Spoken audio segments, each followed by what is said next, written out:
is home? Where do you belong? All my life, I've been confronted with these questions. Where do I belong?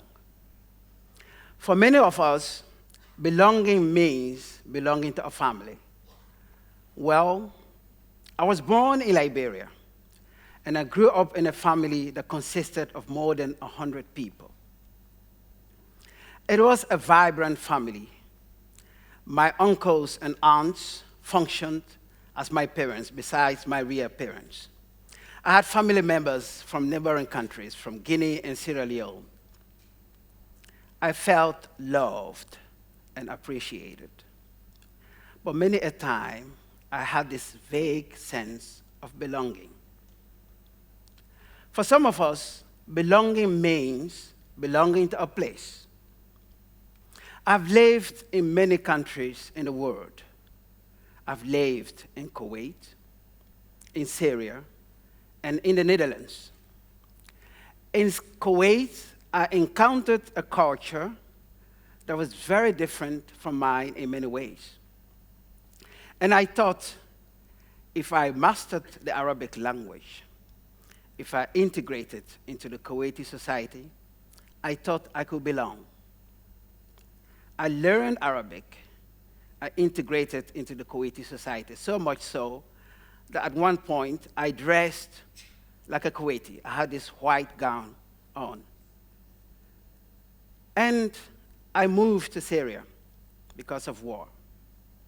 In Syria, I felt that if I read the Syrian history, if I visited all the castles built by the Crusaders and the Muslims during a pivotal period in human history, I thought I could belong.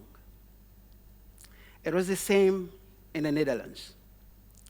When I came to the Netherlands, I learned Dutch.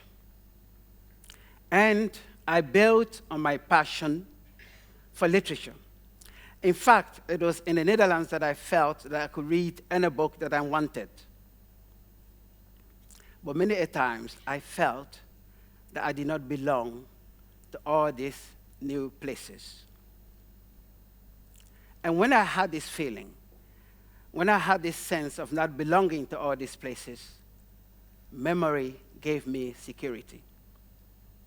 As I reflected more and more on an idealized past, picture of the past. In fact, the pursuit of these idealized pictures of the past led me to becoming a writer. But as I grew up and returned to those places that I remembered, I felt less and less connected. I felt less and less a sense of even belonging to my past. Being part of a group of people, a culture, or living in a physical place isn't what creates a sense of home. Belonging, for me, is a choice of you and me. My sense of belonging is not complete without the feeling, without the conviction that you belong to me. When you look around you, can you say truly that you've contributed to others feeling at home, to others feeling a sense of belonging? Where is home? Where do you belong? Thank you.